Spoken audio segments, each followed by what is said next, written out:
Oi, pessoal, tudo bom? Vou tirar uma outra dúvida hoje, que de vez em quando os alunos perguntam, né? Então, já ouvi várias vezes a pergunta: por que que o container, a parede do container é desse jeito, toda cheia dessas dobrinhas, né? O nome técnico disso é corrugado, tá? Quando a gente fala de chapa metálica, com essas dobras, é uma chapa corrugada.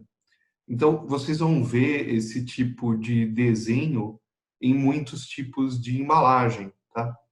A função é basicamente de aumentar a resistência do material em uma direção, tá? Então, eu vou dar um exemplo para vocês com uma simples folha de papel, tá? Se vocês tentarem colocar uma folha de papel de pé, né, e fazer com que ela suporte outra folha de papel, vocês não vão conseguir, né? A folha de papel não para em pé, né? Ela cai. Agora, quando você faz algumas dobras na folha de papel, então eu já dobrei previamente aqui uma folha, né? Se você faz algumas dobras assim, você consegue colocar a folha de papel de pé, né? No sentido das dobras, obviamente, né? A folha de papel para em pé. Então, vamos colocar aqui. Pronto. E não só a folha de papel suporta o próprio peso, como ela suporta o peso de outra folha colocada sobre ela. Então, você aumentou a resistência do material em uma determinada direção. Nesse caso, nessa direção, né? na vertical, né? A resistência da folha de papel aqui na horizontal, ela é reduzida, mas aumenta a resistência da folha aqui na vertical. Tudo com uma simples dobra no papel. Obviamente, com qualquer material, essa característica funciona mais ou menos do mesmo jeito. Essa técnica funciona de maneira semelhante para vários outros materiais. Então, no caso do container, se você fosse construir as paredes do container com uma chapa metálica lisa, ela ia ter que ter uma espessura muito grande, né? Ou seja, você teria que usar uma chapa muito grossa, e isso ia aumentar muito o peso do container, né?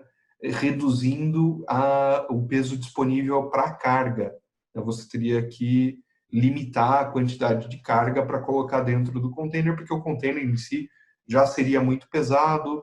Colocar um container pesado em cima de um caminhão, você tem que respeitar os limites de peso das rodovias, né, para não tomar uma multa na balança rodoviária.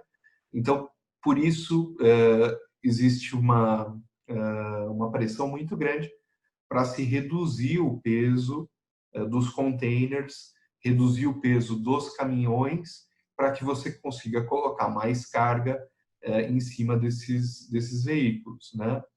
Então, por isso que se usa esse tipo de chapa no container. É uma maneira barata, simples, né, já muito testada, de você aumentar a resistência de um material sem colocar mais material, né, sem aumentar ali a espessura da chapa.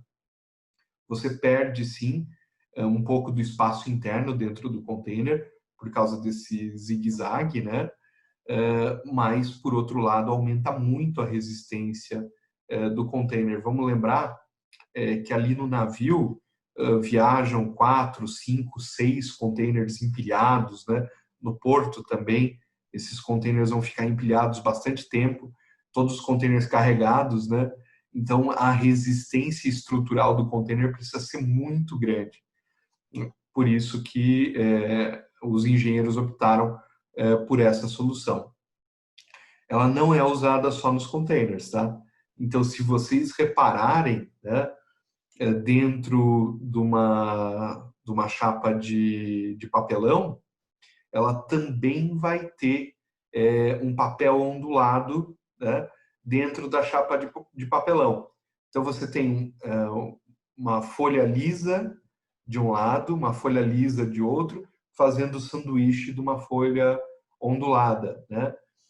tem um material plástico que a gente usa para fazer embalagem, usa para fazer pasta, para carregar documentos, né? Se chama comumente de polionda, né?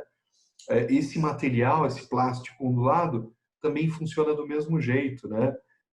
Naquelas pastas para documento, por exemplo, você tem uma folha lisa de plástico, outra folha lisa de plástico, uma para o lado de fora, outra para o lado de dentro, né? E uma folha ondulada de plástico ali no meio.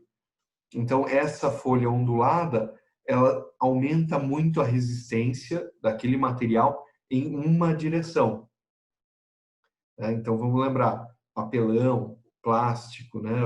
O polionda, eles têm a resistência aumentada em uma única direção, assim como o caso do container aqui. Qual que é a conclusão que você chega, né? Dentro das empresas de transporte, né? Dentro do armazenamento de produtos, é muito importante respeitar a direção, né? Para se empilhar as caixas, para se empilhar as embalagens. Elas são sempre projetadas para ter maior resistência em uma direção.